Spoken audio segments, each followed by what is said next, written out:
এই পর্যায়ে কোরআন ও হাদিস থেকে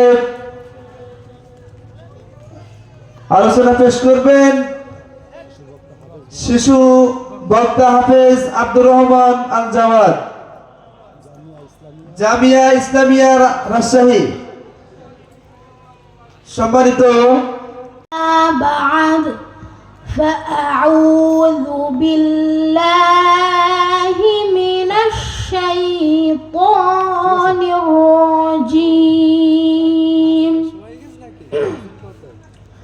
بسم الله الرحمن الرحيم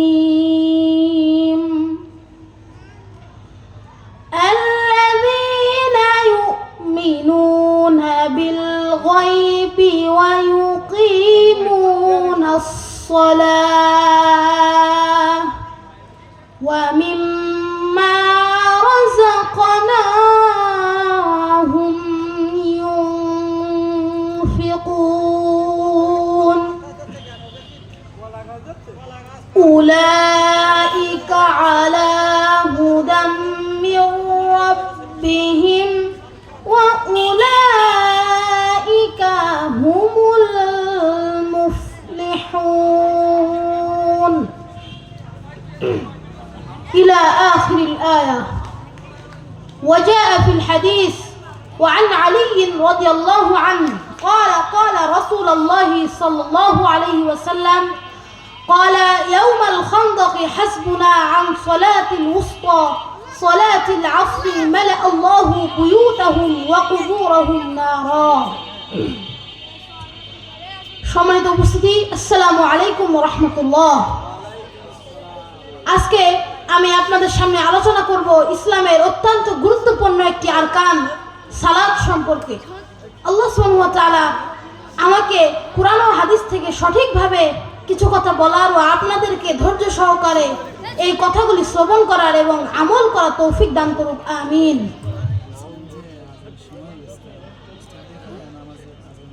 আযান হচ্ছে তো।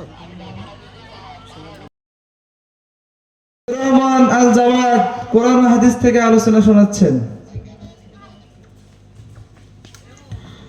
নাহমাদুহু ওয়া নুসাল্লি আলা রাসূলিহিল কারীম, আম্মা বা'দ।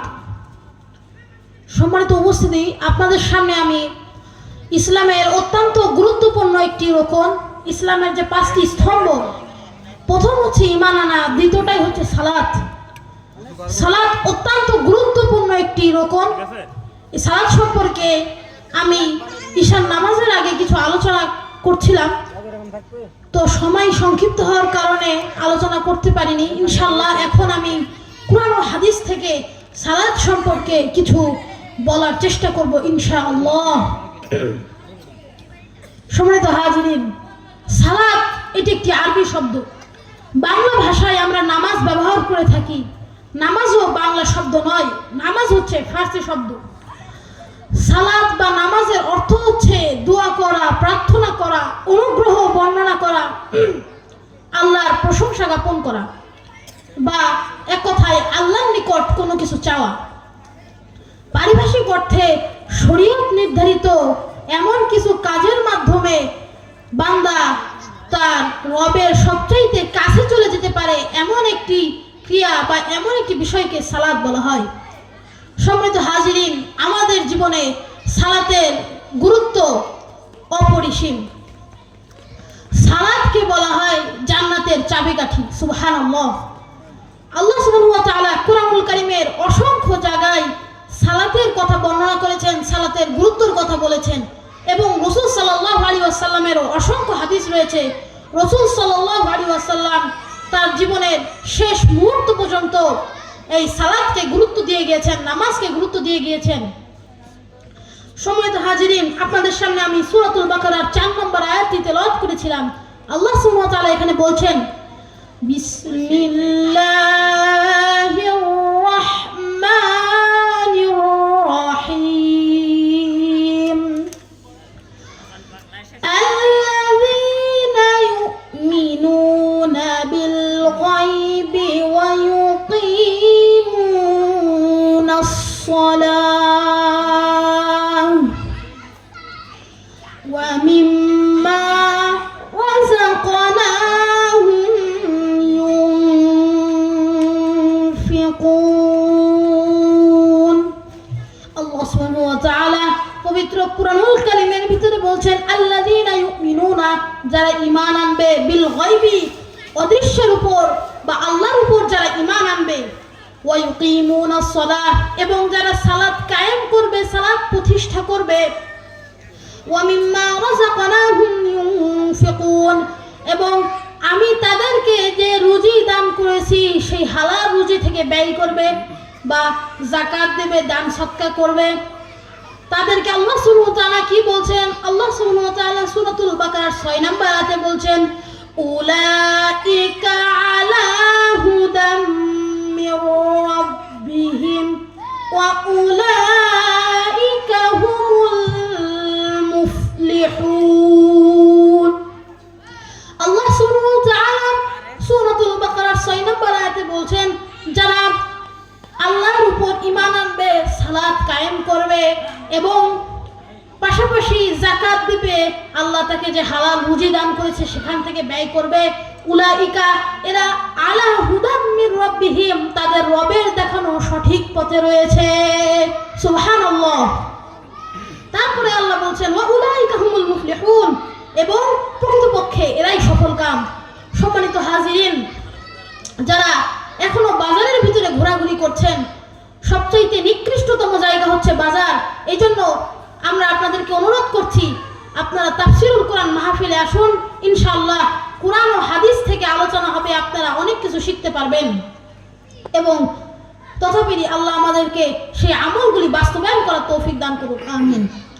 সম্মানিত হাজিরিন, আল্লাহ সুবহানাহু ওয়া তাআলা এখানে বলছেন যদি আমরা আল্লাহর উপর প্রকৃতপক্ষে ঈমান আনতে পারি এবং সালাত কায়েম করতে পারি, আর আল্লাহ যে আমাদেরকে হালাল রুজি দান করেছে সেখান থেকে যদি আমরা দান সদকা করি, শুধু দান সদকা করলেই হবে না, সেই দান সদকার টাকা পয়সা বা আমরা যে সমস্ত কিছু দান করি সেগুলো হালাল হতে হবে। যদি সুদের টাকায় আমরা দান করি বা ঘুষের টাকায় আমরা দান করি, তাহলে কিন্তু আল্লাহ সুবহানাহু ওয়া তাআলার বিধান মানা হলো না, এটা আল্লাহ সুবহানাহু ওয়া তাআলার বিধানের বরখেলাপ হয়ে গেল। এজন্য আমাদেরকে সালাত সঠিকভাবে প্রতিষ্ঠা করতে হবে, নামাজ অনেক সুন্দরভাবে ধীরে সুস্থে কায়েম করতে হবে, নামাজ পড়তে হবে, আর তাহলে আমরা আল্লাহর দেখানো সঠিক পথে থাকতে পারবো। সম্মানিত হাজিরিন, নামাজকে ধীরে সুস্থে পড়তে হবে বা নামাজের ভিতরে আল্লাহ রাসূল সাল্লাল্লাহু আলাইহি ওয়াসাল্লাম আমাদেরকে 3টি কাজ করতে নিষেধ করেছেন। এই আমি হাদিসটি আপনাদের সামনে বর্ণনা করছি। হাদিসটি হচ্ছে আন আবি হুরায়রা রাদিয়াল্লাহু আনহু قال قال رسول الله صلى الله عليه وسلم ونهاني عن نقرة كنكرة الديك والإقعاء كالإقعاء الكلب والتفات كالتفات الثعلب رواه أحمد। আবু হুরায়রা রাদিয়াল্লাহু আনহু তে বর্ণিত এই হাদিসটি আহমদের 299 নম্বর হাদিস। এখানে রাসূল সাল্লাল্লাহু আলাইহি ওয়াসাল্লাম নামাজে 3টা বিষয় থেকে আমাদেরকে নিষেধ করছেন।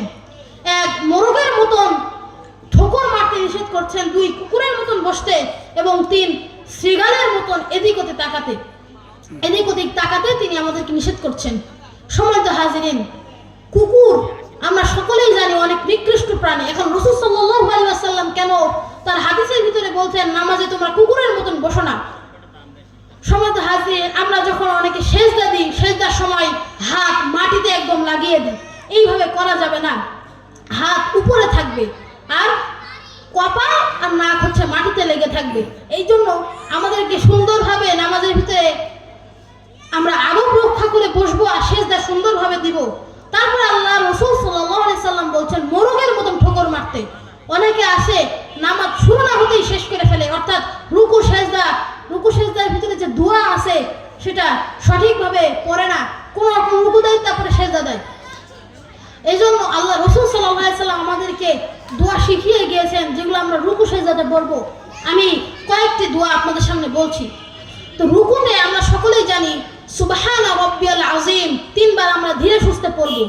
তারপরে রুকু থেকে সামি আল্লাহু লিমান হামিদা বলে দাঁড়াবো। দাঁড়ানোর পরে আমরা বলবো রব্বানা লাকাল হামদ হামদান কাসীরান তাইয়িবান মুবারাকান ফি। রুকু থেকে উঠে কিন্তু একটু দাঁড়ায় সেজদায় যেতে হয়। সেজদায় গিয়ে 3 বার সুবহানা রাব্বিয়াল আলা, সুবহানা রাব্বিয়াল আলা, সুবহানা রাব্বিয়াল আলা 3 বার ধীরে সুস্থে বলে সিজদা থেকে উঠেও কিন্তু কিছুক্ষণ বসতে হয়, বসে পড়তে হয় আল্লাহুম্মা গফিরলি ওয়ারহামনি ওয়াজবুরনি ওয়াহদিনি ওয়ারযুকনি ওয়াআফিনি। এই দোয়াটা পড়ার পরে তারপরে আরেকটি সিজদা করতে হয়। অথচ নামাজ ইসলামের দ্বিতীয় স্তম্ভ হওয়া সত্ত্বেও আমরা এই নামাজ সম্পর্কে বলতে গেলে কিছুই জানি না। আজকে আমাদের সমাজ হারিয়ে গিয়েছে, তাদের ভিতরে কোরআন হাদিসের যে চর্চা করার যে বিষয়টি সেটি নাই। আজকে আমাদের ভিতরে অনেক ভেদাভেদ। একজন বলে যে নামাজ পড়তে হবে বুকে হাত বেঁধে, আরেকজন বলবে নাভির নিচে, আরেকজন বলবে রফুল আদান করবা, আরেকজন বলবে রফুল আদান করা যাবে না। এইভাবে আমাদের সমাজে নামাজ সহ আরো অন্যান্য আকীদা বিশ্বাসে প্রচুর পরিমাণে মতভেদ রয়েছে। আর আমরা ছোটবেলা থেকেই দেখে এসেছি যে বাপ দাদারা যা করে আমরাও তাই করব। কোরআন হাদিসে কি আল্লাহ রাসূল সাল্লাল্লাহু আলাইহি ওয়াসাল্লাম বলেছেন, আল্লাহ কি বলেছেন কোরআনের ভিতরে, সেই কথা আমরা দেখি না। অমুক হুজুর যাই বলবে সেটাই সঠিক।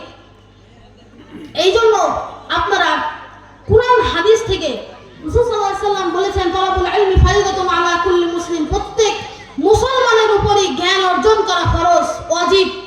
দিনের জ্ঞান অর্জন করা সবার উপরে ফরজ বা ওয়াজিব। কিন্তু আমরা ইসলামের জ্ঞান কোরআন হাদিস একটু মানি না, বুঝি না। শুধু মাহফিলে আসি, টুকটাক যা শুনি ওটাই আমল করি। শুধু আমাদের থেকে শুনলে, হুজুরদের থেকে, বড় বড় ওলামায়ে ইকরামদের থেকে শুনেই শুধু আমল করা হলে আমাদের এটা পুরোপুরি হবে না। আমাদেরকে নিজেরা বুঝে বুঝে আমল করতে হবে।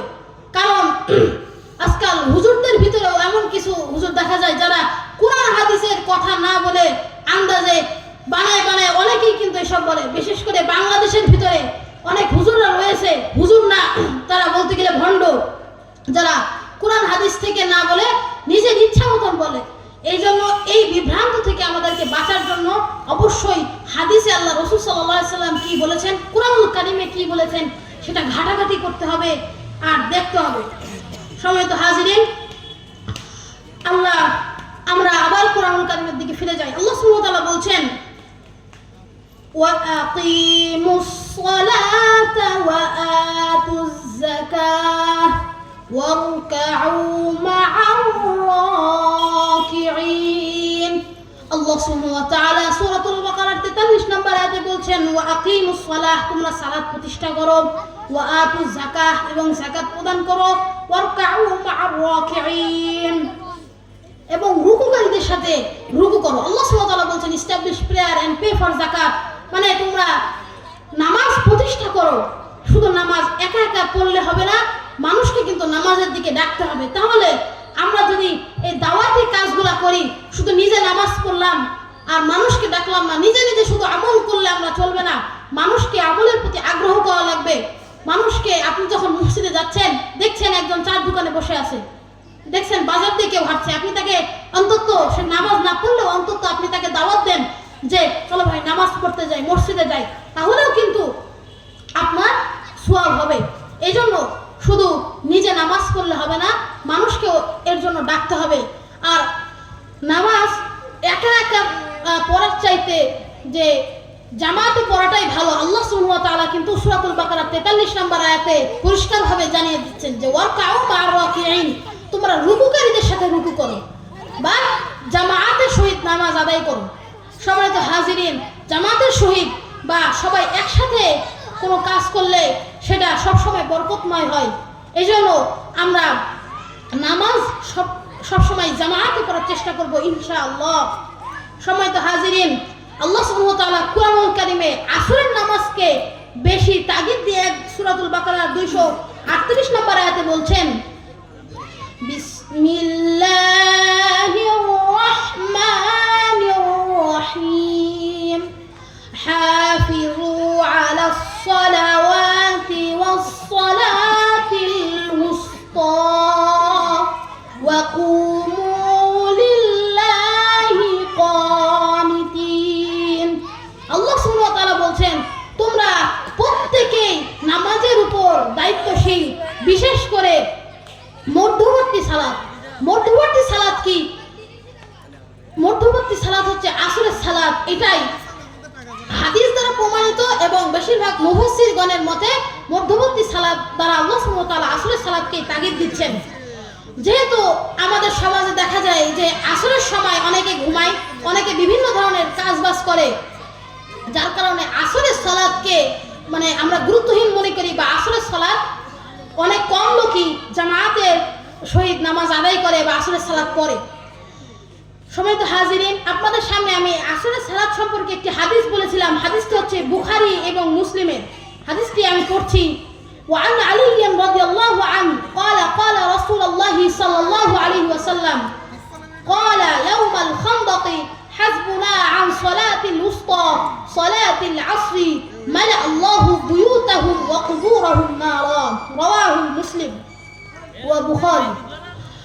আলী রাদিয়াল্লাহু আনহু হতে বর্ণিত, তিনি বলেন, খন্দক যুদ্ধের দিন রাসূল সাল্লাল্লাহু আলাইহি সাল্লাম বলেছিলেন যে কাফেররা আমাদেরকে মধ্যবর্তী সালাত বা আসরের সালাত থেকে বিরত রেখেছেন। এখানে কিন্তু হাদিসের ভিতরে প্রথমে সলাতুল উস্তা বা মধ্যবর্তী সালাত বলা হয়েছে, তারপরে বলা হয়েছে সলাতুল আসরি। এখানে ডাইরেক্ট কিন্তু উল্লেখ করে দেওয়া হয়েছে যেটা আসরের নামাজ। আসরের নামাজ থেকে রাসূল সাল্লাল্লাহু আলাইহি ওয়াসাল্লাম ও তার সাহাবীদেরকে কাফেররা বিরত রেখেছিল খন্দকের যুদ্ধের দিন। রাসূল সাল্লাল্লাহু আলাইহি ওয়াসাল্লাম তাদেরকে লানত করে বলেছিলেন যে যারা আমাদেরকে এই আসরের সালাত থেকে বিরত রাখলো তাদের উপর আল্লাহর লানত বর্ষিত হোক।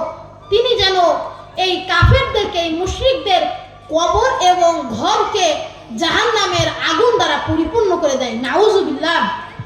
সম্মানিত হাজিরিন, এই হাদিসের ভিতরে আমাদের একটি শিক্ষা আছে, সেটি হচ্ছে এই যুগেও যদি কেউ আমাদেরকে আসরের নামাজ বা যে কোনো নামাজ পড়তে বাধা দেয়, আল্লাহ রসুলের হাদিস অনুযায়ী তারা কিন্তু লানত প্রাপ্ত, বা আল্লাহ রসুল তাদেরকে লানত করেছেন। তো কুরআনুল কারীমের অসংখ্য জায়গায় সালাতের আদেশ দেওয়া হয়েছে। আমি আপনাদের সামনে আরো আরেকটি সালাতের বিষয়ে আয়াত বলছি। বিসমিল্লাহির রহমানির রহিম। কুল ইন্না সলাতি ওয়া নুসুকি ওয়া মাহইয়ায়া ওয়া মামাতি লিল্লাহি রাব্বিল আলামিন। আল্লাহ সুবহানাহু ওয়া তাআলা সূরাতুল আনআমের 163 নম্বর আয়াতে বলছেন, কুল, তোমরা বলো, ইন্না সলাতি, নিশ্চয় আমার সালাত, ওয়া নুসুকি, আমার ইবাদত, ওয়া মাহইয়ায়া ওয়া মামাতি, আমার জীবন ও মরণ, লিল্লাহি রাব্বিল আলামিন, সমস্ত কিছুই মহান আল্লাহ সুবহানাহু ওয়া তাআলার জন্য।